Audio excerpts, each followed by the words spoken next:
Hey guys, welcome back to Back Pocket Game Reviews. By the way, for those of you who are new here, don't forget to click that subscribe button if you like the content. You can also click that little bell and it'll sometimes let you know when I actually make a video. Now, if you have been here before and you enjoy the video, don't forget to drop a thumbs up. Those thumbs up help the channel grow, help the community grow, and it also is a giant F you to the haters that hate watch my videos. Now, the other day, Sony made somewhat of an announcement. Well, one of the higher-ups in Sony had specifically stated during an interview that they have no plans whatsoever on a PS Vita successor.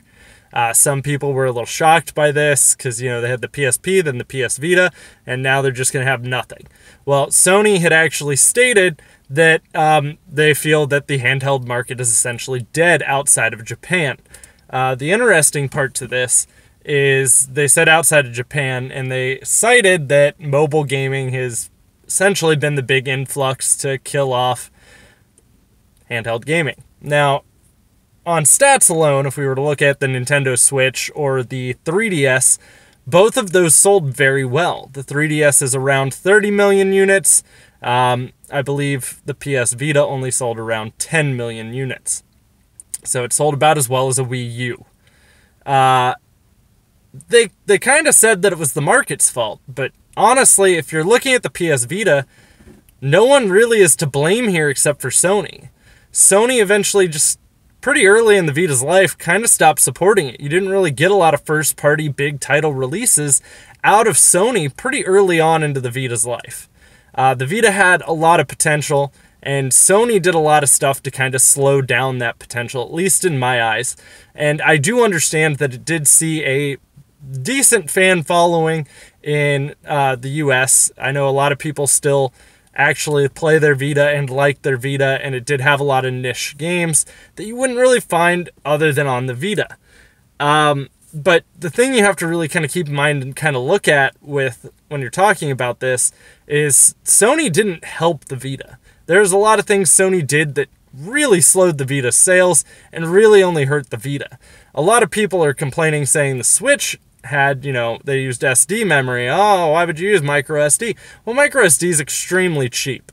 I can pick up a micro SD card relatively inexpensive and at a fairly high amount of capacity as well.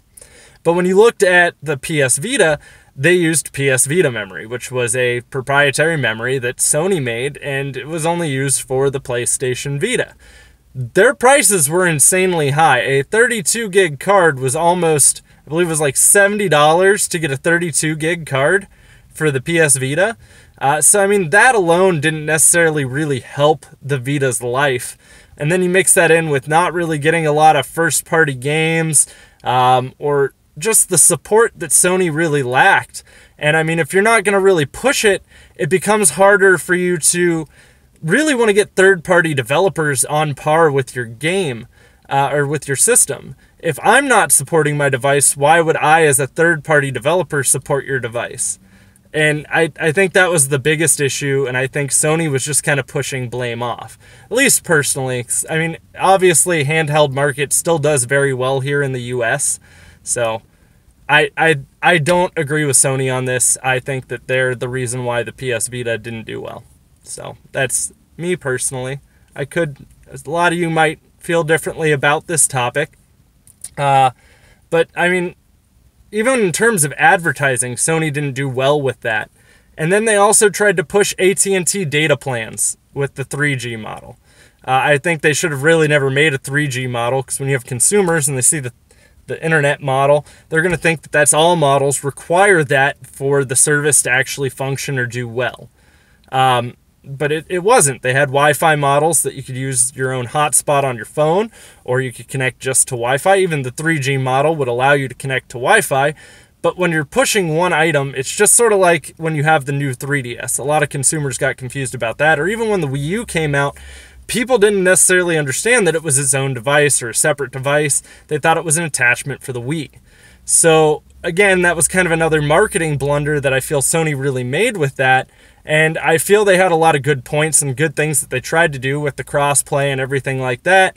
But they didn't really focus enough on advertising all of those features to really get the mainstream gaming market on board with them. So I think Sony is looking at this wrong, and I think they are using statistics that are slightly incorrect to try to push their narrative on it. But that's the least of my opinion. You guys can let me know what you think down in the comments down below. I'd love to hear from you on it. And stick around, guys. I'll have plenty more content coming for you.